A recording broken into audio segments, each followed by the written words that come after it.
Delhi NCR समेत के भीड़ भाड़ और तेज रफ्तार जीवन में एक स्थान ऐसा है जहां शांति, भक्ति और दिव्यता एक साथ मिलती है। तिरुपति बालाजी मंदिर।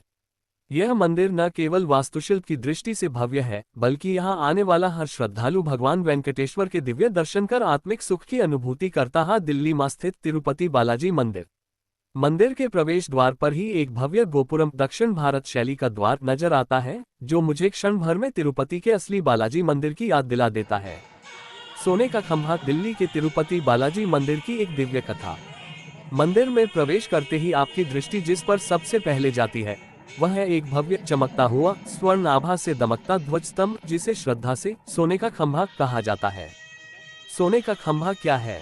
ये खंभा असल में एक ध्वज स्तंभ है, जो भगवान वेंकटेश्वर के समक्ष स्थापित किया गया है। यह एक ऊंचा स्तंभ होता है जो सोने या स्वर्ण पत्र से मढ़ा जाता है और इसे दक्षिण भारतीय मंदिरों में विशेष सम्मान दिया जाता है। इस खंभे की पौराणिक मान्यता। पुराणों के अनुसार जब कोई भक्त मंदिर में प्रवेश करता है तो सबसे पहले उसकी दृष्टि ध्वज स्तंभ पर जानी चाहिए, क्योंकि यह भगवान की उपस्थिति का प्रतीक होता है। ऐसा माना जाता है कि यह खंभा भगवान का सैन्य ध्वज है, जो दर्शाता है कि प्रभु इस स्थान पर विद्यमान है। जब भगवान वेंकटेश्वर ने वैकुंठ से पृथ्वी पर अवतार लिया और तिरुमला पर्वत पर निवास किया, तब देवताओं ने उनका स्वागत करने के लिए एक स्वर्ण स्तंभ स्थापित किया, जिस पर उनका ध्वज लहराता था। ये स्तंभ एक संकेत था कि अब धरती पर धर्म की इस परंपरा को ध्यान में रखते हुए ही तिरुपति बालाजी मंदिर दिल्ली में भी यह सोने का खंभा स्थापित किया गया, ताकि हर भक्त को प्रवेश करते ही यह स्मरण हो कि वो स्वयं भगवान वेंकटेश्वर की उपस्थिति में आ रहे गरुड़ जी की उपस्थिति और उनकी सेवा। तिरुपति बालाजी मंदिर को केवल एक पूजा स्थल नहीं, बल्कि एक जीवंत आध्यात्मिक अनुभव बना देती है। जब भगवान वेंकटेश्वर गरुड़ वाहन पर निकलते हैं तो ऐसा लगता है मानो स्वयं वैकुंठ धरती पर उतर आया हो। ध्वजस्तंभ के सामने की परंपरा। मंदिर में प्रवेश करने से पहले भक्त इस खंभे के सामने नतमस्तक होते हैं। कुछ लोग 3 बार इसकी परिक्रमा करते हैं और फिर भगवान के दर्शन को आगे बढ़ते हैं। ये खंभा ईश्वर की दिव्यता, शक्ति और गौरव का प्रतीक है। सोने का खंभा एक चेतावनी भी। मान्यता है कि यह खंभा केवल सौंदर्य का प्रतीक नहीं, बल्कि एक चेतावनी का चिन्ह भी है कि जब भी अधर्म बढ़ेगा, भगवान अपने ध्वज के साथ पुनः अवतरित होंगे। मंदिर में क्या क्या है? मुख्य गर्भगृह। यहाँ भगवान वेंकटेश्वर बालाजी की मूर्ति दक्षिण भारत की परंपरा अनुसार स्थापित है। उनका अलंकरण, मुकुट और कमल सी मुस्कान भक्तों का मन मोह लेती है।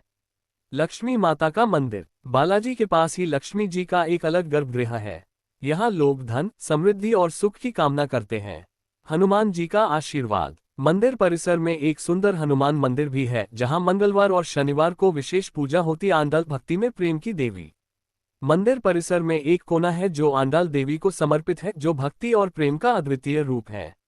आंडाल का जन्म तमिलनाडु में हुआ था।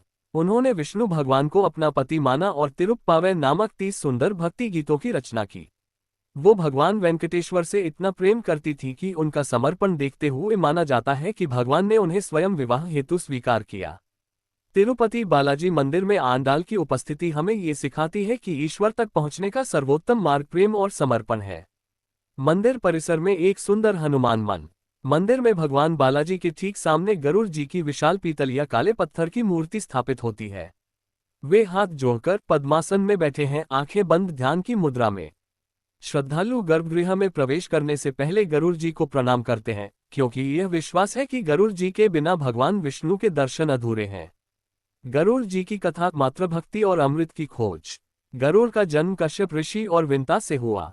विंता और उनकी सौतन कद्रू के बीच एक वचन विवाद हुआ, जिसमें विंता को हारकर अपनी सौतन की दासी बनना पड़ा।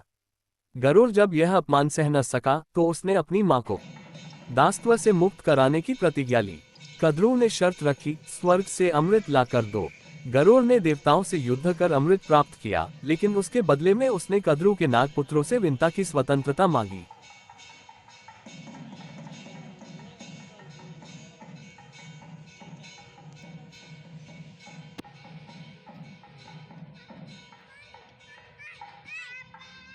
गरुड़ ने अमृत न पिया, उसने उसका केवल उपयोग किया अपनी मां को मुक्त कराने के लिए।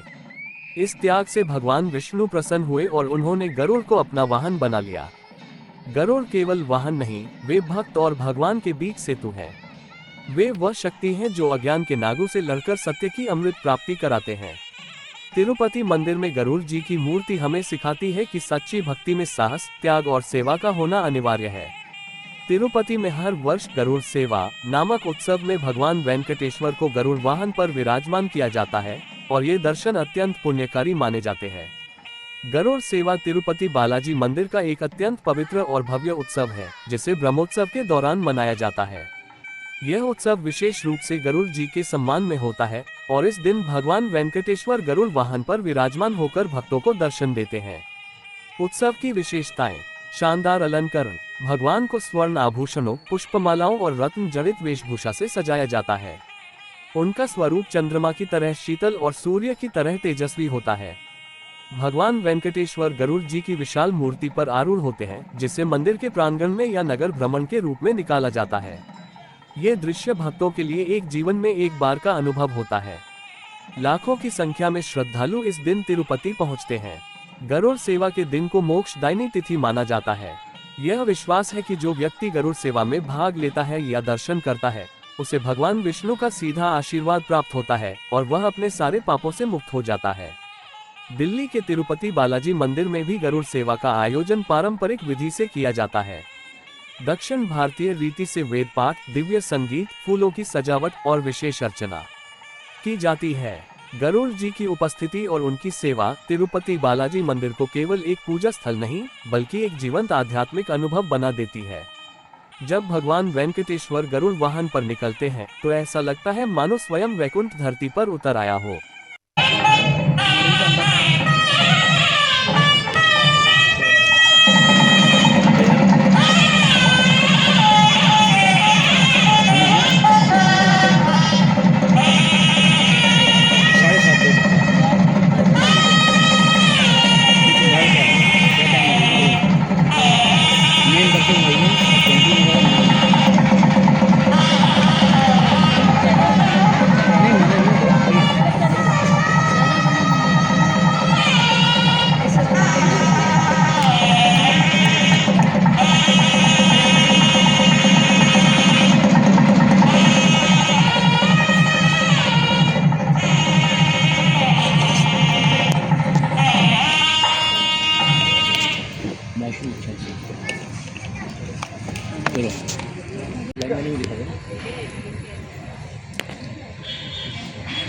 अरे इंडियन దగ్గర చాయ్ ఉండదు అది బాగానే ఉంటుంది. ఎందుకు ఉండాలి సార్? ఇక్కడ లేట్ అయితే పదా అంటే ఇక్కడ ఉండదండి. ఎందుకు ఉండదు కొబ్బరి పండుగ? నీకు ఎన్నిసార్లు సార్ వస్తే లేట్ అయిపోయింది రానంటే ఇప్పుడు అప్పుడు వచ్చేటప్పుడు లేదు అందించలేడు. 5:45 ఇప్పుడు అందుకే అంటున్నాను కదా లేట్ అవుతుంది. నా తప్పలేదు ఇచ్చిన పని ఏమో చేయలేదు. తెలిసి నాకు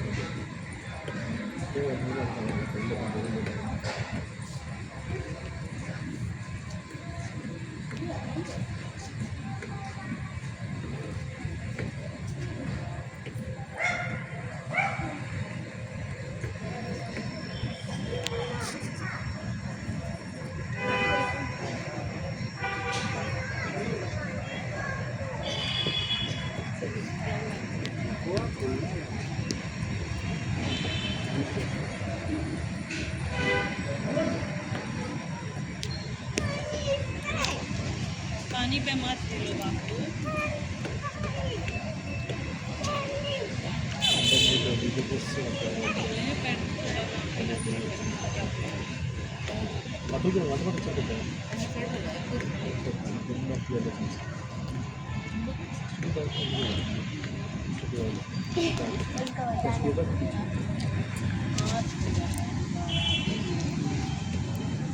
बाबू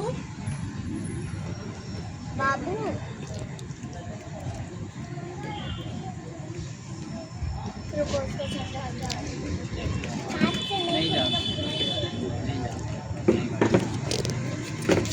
गंदा कर रहा है।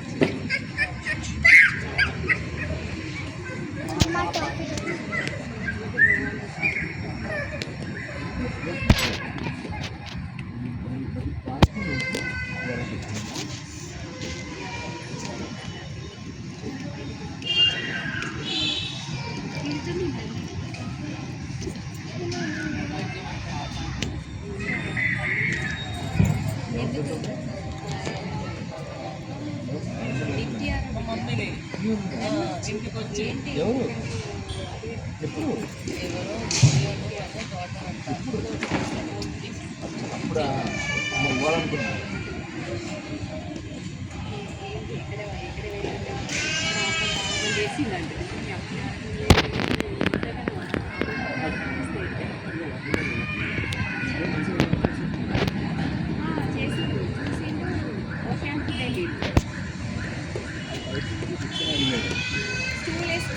అంటే బయట చెప్తే ఇచ్చిన అడిగాడు కింద వాసన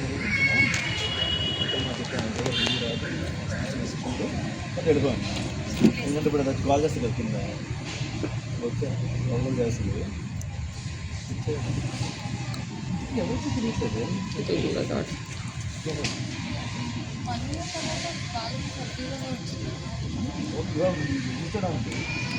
సిస్టర్ అన్నా వచ్చిందా అందరూ